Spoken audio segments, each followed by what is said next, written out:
teman-teman ada yang memaksa-maksa, karena memang ini sudah pada ujungnya. Makanya saya sempat sampaikan ke Roy Suryo, bersiap aja secara mental, bersiap aja secara batinnya, supaya misal menghadapi proses hukum itu juga nanti tidak juga akhirnya. Iya, memang harus kayak gitu. Jadi jangan juga nanti akhirnya pas sudah ditetapkan tersangka pakai kursi roda lagi sama penyangga leher, kan jadi pusing juga kita. Nah ini Gitu, kita Mbak. tanya ke Bung Roy langsung ya. Bung Roy, khawatir nggak kalau dari Rampai Nusantara yakin loh ada penetapan tersangka nanti, Anda khawatir nggak? Sama sekali tidak, ya. Justru mereka-mereka ini yang stres, ya. Karena apa? Sudah sejak 3 bulan yang lalu bikin janji-janji palsu, bikin hoax di berbagai podcast. Besok minggu depan, dalam waktu dekat. Kemudian mereka bikin podcast hoax semua itu podcastnya. Udah ditetapkan tersangka, udah stres gini. Tuh teman-teman yang mengaku ceboker Nusantara itu, teman-temannya Mas Semar ini, itu udah bikin hoax tuh, harusnya tangkepin semua itu. Bikin hoaxin aja, terus dengan gambar-gambar saya, Bang Resmond, Dr. Tifa, udah dikasih orange, sudah dikasih jeruji besi. Bohong semua itu. Kalau memang mau tetapkan, dari dulu silakan tetapkan Polda. Ayo, gitu loh. Polda ini kan pasti ada sesuatu yang mereka sangat tidak yakin. Ya karena memang tidak yakin, ijazahnya nggak pernah ada. Ijazahnya kan bohong saja itu. Berarti Bung Roy Suryo ngerasa sebenarnya penyidikannya ini berlangsungnya lama.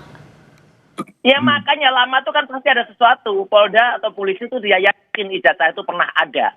Ya, karena begitu dilihat, diteliti betul, palsu ijazahnya. Terus kemarin katanya ijazah Polda. Terus katanya juga ketika di Solo diperlihatkan kepada relawan yang tidak ada standingnya juga. Ini ijazah yang benar di mana? Disita atau di tangan Jokowi atau nggak pernah ada? Jadi ijazahnya nggak pernah ada. Kalau ijazahnya nggak pernah ada dan Jokowi terbukti bohong, ya sudah, Polda nggak mungkin berani maju. Nggak akan P21, pasti akan P19, bolak-balik. Kayak skripsinya Jokowi saja dengan Pak Kasmujo itu, bolak-balik. Itu pun penipu juga, karena Pak Kasmujo juga nggak ngakuin. Itu Mbak Cindy. Ini kita nanya Kan aparat kepolisian kan udah dikasih tahu juga, sudah diserahkan sama Pak Jokowi. Terus hak Pak Jokowi juga kalau ingin memberitahu kepada siapa itu ijazahnya. Jadi nggak bisa juga harus ada semuanya, bohong gitu loh. semua tuh. Jokowi itu kan mulai tukang stres bohong kan? itu. Nggak ada itu penyerahan. Ini kita tanya ke Prof Hipnu dulu aja ya sebentar. Iya. Oke, Bung Roy, kita tanya dulu ke Prof Hipnu. Prof Hipnu, ini kan udah dari Juli, sudah ditemukan adanya dugaan tindak pidana, udah naik ke sidik, tapi ya terkesannya kok mandek nih jalan di tempat. Ini macetnya di mana kalau dari kacamata hukum?